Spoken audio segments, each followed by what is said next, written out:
Hey you guys, it's Peter, and welcome to my channel, Peterisms, where I tell stories of my life and just little things that I've learned as I've grown into the person that I am today. And I was going through my meditation books, pre-filming these videos, and I thought, I'm going to start reading all the meditations for the day of my anniversary, which is August 25th. And so I was reading in the Daily Book of Positive Quotations by Linda Picone, and it isn't anything like mind-altering about relationships. I was like, oh my god, if I go to this and this is about marriage, that'll be so funny. But it's about being the first one to kind of do something and, starting things. And this whole idea of I think it's the Gandhi quote, I think it's by Gandhi, be the change you want to see in the world. If it's not him and I'm wrong, please correct me in the comment section below. Which is very much like, I love the quote, but I've seen so many beauty pageant contestants through the years use that quote, on their platform. So it's kind of, to me, it's trite at this point, but I do love the quote, and I do believe it, that if you really want to see things change in this world, if you really want to see positivity and kindness, it has to start with you. Like, you have to be that, right? So you can't be this bitter, angry person and go out in the world and expect people to be kind and compassionate to you. It all starts with us, If we want to, start anything, it has to start with us. And so I thought this was an interesting meditation. I'm going to read it to you. It's called Being Somebody. And the quote is by Lily Tomlin, and I love her so much. Do you guys watch Grace and Frankie? It's one of my favorite shows on Netflix. Being somebody. I always wondered why somebody doesn't do something about that. Then I realized I was somebody. How many times have we walked past a piece of paper or a piece of litter on the ground, cursing whoever was so thoughtless as to drop it and wondering when somebody would come by to clean it up? It wouldn't be hard for us to bend over and pick up that litter, then drop it in the nearest waste bin. Often, though, we don't because we think it's somebody else's responsibility. Maybe it is, in an official way, but if each of us picked up just one piece of litter, the streets would be clean in no time. When I can, I won't wait for somebody else to be responsible for addressing a problem. I'll take responsibility myself. It's really interesting they're talking about litter. I've addressed this a couple times, or addressed it. I've talked about it a couple times in my vlog, but I don't think recently. I don't even know when this was. It was probably after my mom got sober and before Alex, or my mom got sober, after my mom passed away and before Alex and I were together. So it was 10 years ago, sometime that summer. I made a conscious effort that I was no longer going to throw things out of my window. I wasn't going to, throw any trash. And I was never, I'm the kind of person that just threw like bags of fast food out the window. That bothers me, but that's just one of my personal pet peeves. But, when I was using back in the day, I would throw, beer bottles and stuff out the window when I would drink one and throw it out the window when I was drinking and driving, which was so irresponsible.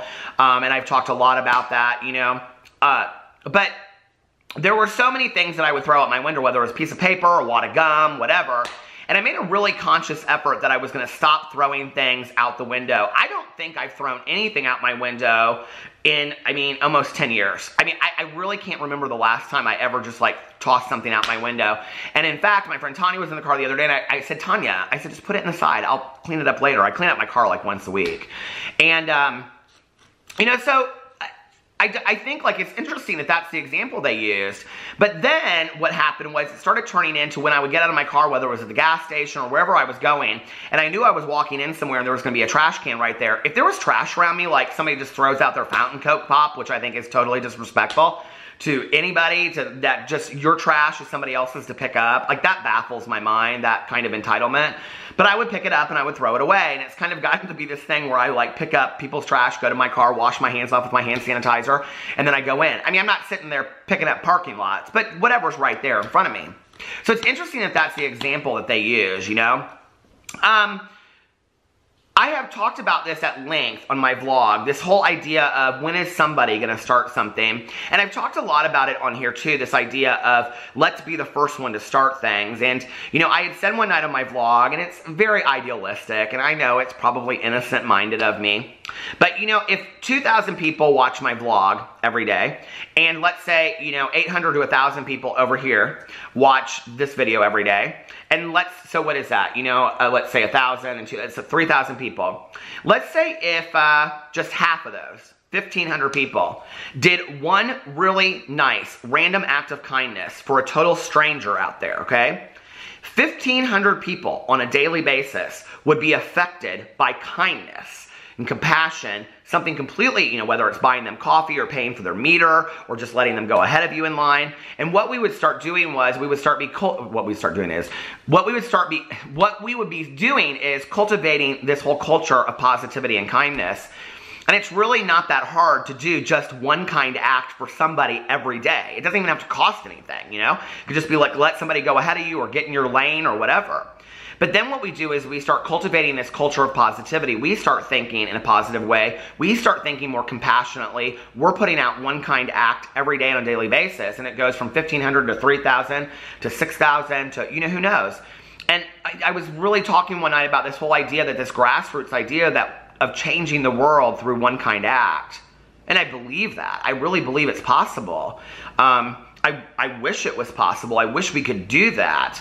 I think what happens is our own problems of the day, our own selfishness gets in the way of that.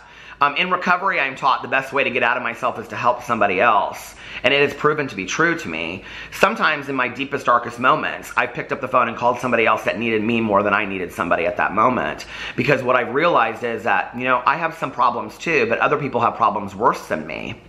And I think that this whole idea of helping one another to be kinder, to be more compassionate, to be more positive, maybe it is idealistic, maybe it is something that could never happen, but I'd like to see us try. I'd like to see us maybe, be a little bit nicer to each other every day and put one random act of kindness out there in the world. So if you're watching this, just for today, maybe just for tomorrow too, do something completely random for a stranger or even somebody that you love that's really, really close to you that they wouldn't expect. Make the bed for them, take out the trash, I don't know, cook them a nice meal, text them something nice, thank them for being in your life, anything simple, buy somebody some coffee, whatever, nothing, that doesn't have to be anything big. And maybe slowly we can start changing this whole attitude. And I also think that selfishly we benefit from that as well. Because when we're putting kind acts out there in the world, I'm a big believer that, that it's not necessarily always energy kind of stuff, but like positive attracts positive and negative attracts negative. And the more positive we're being in our lives, the more we're thinking positively and the more we're thinking compassionately. And I think that comes back to us as well. I have got to tell you guys, this is so weird as I'm saying this, a cardinal just flew right by the window, and that had been the sign between my mom and I that when she passed away, if she ever came back to visit me, she would be in the sign as a red cardinal, or as a cardinal, which is red. But anyway, and sometimes when I'm making my Peterisms video, a cardinal will sit right out there on our porch and look in there. But at that exact moment that I was talking about that, I think that's really kind of cool, and there's probably nothing to that, but sometimes I like to believe in that. Try it. Just for a day. Put a little bit of kindness out there in the world. See if it doesn't help you too. I love you, and I will see you tomorrow. Bye.